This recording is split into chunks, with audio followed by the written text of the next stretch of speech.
Hello guys, আশা করি সকলে ভালো আছেন। যারা লাইনের আপডেট চাচ্ছিলেন, তো লাইনের চিকিৎসা আপডেট এখানে রয়েছে।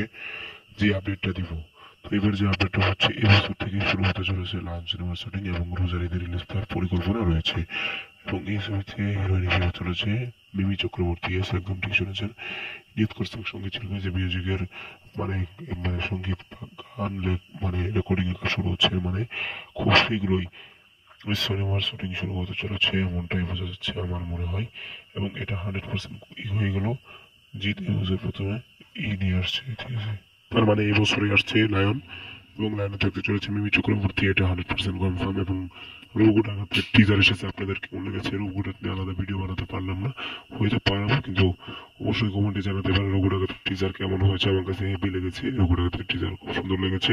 তো আপনাদের কেমন আছে রঘু ডাকাতের টিজার অবশ্যই জানাতে পারেন। দেবদা ফিটলো। এবং তাহলে এই যে আসল আপডেট হলো, লায়নে মিমি চক্রবর্তী থাকছে। থ্যাংক ইউ, ধন্যবাদ পুরো ভিডিওটি দেখার জন্য।